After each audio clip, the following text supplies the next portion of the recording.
स्वागत करते मी माझ्या एका नवीन ब्लॉगमध्ये। कशा आहात तुम्ही सर्व नक्की सांगा कमेंटमध्ये। चला तर नवीन दिवसाची नवीन सुरुवात बघूया। आजचं रुटीन काय काय आहे। आणि सकाळची ना सगळी कामं आवरली, सगळं घर वगैरे क्लीन झालं, स्वयंपाक झालाय। आता फौजींचा टिफिन घेऊन जायचा आहे। टिफिन वगैरे रेडी आहे। चला म्हटलं आता थोडासा व्हिडिओ घेऊया। सकाळपासून खूप गडबड असते, व्हिडिओ घ्यायला जमत नाही। आता थोडं आवरलंय तर म्हटलं चला आपला व्हिडिओ कंटिन्यू करूया। आज छान ऊन पडले, सगळे कपडे वगैरे छान सुकायला टाकल्यात, घरातलं सगळं आवरून झाले आणि आज थोडं लवकरच आवरले। आज ना मला थोड्याशा चकल्या बनवायचेत। गावाकडून येताना सासूबाईंनी चकलीचं पीठ दिलं होतं, चकल्या बनव म्हटल्या तिथे गेल्यानंतर। पण इथं आल्यानंतर काही टाईमच नाही भेटत, कारण सकाळची फौजींच्या टिफिनची गडबड असते, आर्नव कुणालचं स्कूल। आता आज थोडं आवरले तर म्हटलं चला थोडंफार बनवूया। आणि सासूबाईंनी भरपूर असं पीठ दिले, मी एकदा सगळ्या बनवणार नाही, थोड्या करून बघूया, थोडं बनवीन। कारण एकदमच बनवायचं म्हटलं तर मग मला पण कंटाळा येऊन जाईल। तर चला आज आपलं चकली बनवायचं मिशन आहे, चकल्या बनवायच्या आहेत मला। काहीतरी वेगळं बनवायचं म्हटलं की थोडंसं अवघड तर वाटतेच, पण काही नाही, रोजच म्हणत्या उद्या पण आज मी फायनली बनवणार आहे। माझं सगळं आवरलं, आता मी फौजींचा टिफिन पॅक करते, टिफिन द्यायला जाते। टिफिन देऊन आल्यानंतर मग मी जेवण वगैरे करून घेईन आणि नंतर आरामात मग चकल्या बनवीन। आपला कुणाल स्कूलमधून येईपर्यंत, कुणाल स्कूलला गेला। चला तर मग करूया व्हिडिओची सुरुवात, बघूया माझं आजचं रुटीन काय काय आहे।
टिफिन दिलं की असं वाटतं की आपलं सकाळचं काम कंप्लीट झालं आहे।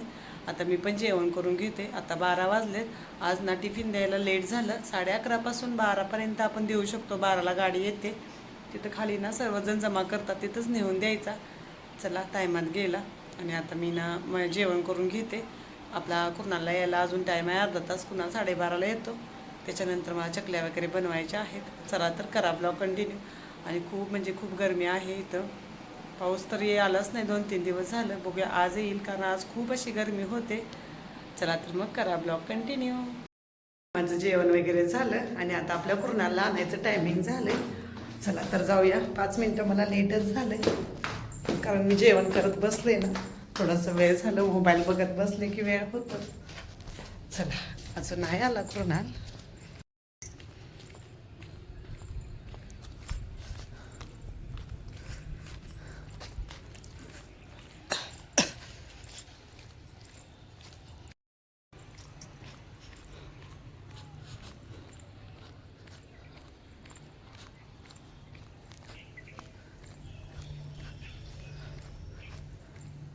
आणि आता मी कुर्नालला घरी घेऊन आली। त्याच्यानंतर मला आता चकलीचं पीठ मळायचं होतं, त्यासाठी मी इथं आपलं लाल तिखट घेतलेलं, थोडीशी धना पावडर, हळद, तीळ घेतले होते आणि मीठ घेतलं होतं।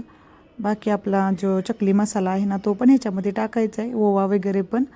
आणि आता इथं मी तेल वगैरे पण कडक करायला ठेवलं, एकदम कडकडीत तेलाचं मोहन टाकलं ना, आपल्या चकल्या खुसखुशीत होत आहेत।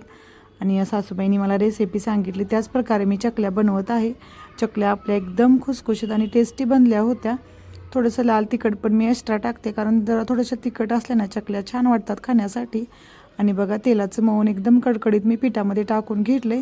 थोडासा ओवा आहे तो हातावरती क्रश करायचा आणि तो टाकायचा. मीठ पण टाकलं, बाकी आपलं लाल तिखट आणि मी हळद वगैरे घेतली होती ते सगळं मिक्स केलं आणि छान आपल्या पिठामध्ये टाकून घेतलं. चकली मसाला मी गावाकडूनच आणला होता, तो पण आता मी थोडासा ह्याच्यामध्ये टाकून घेतोय. चला तर मग करा ब्लॉग कंटिन्यू. आता मी पीठ वगैरे मळून घेते त्याच्यानंतर बोलते.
आणि बघा अशा मी छान छान अशा चकल्या बनवल्या होत्या आणि खूप छान चकल्या आल्या. मला वाटलं पण नाही एवढ्या छान येतील, कारण घरी असले कसं सासूबाई वगैरे मदतीला असतात तर त्यांच्याबरोबर मी चकल्या वगैरे बनवते तर टेन्शन राहत नाही चुकेल की काय. पण आता इथे एकटीनं बनवल्या तरी पण माझ्या चकल्या खूप छान आल्या होत्या.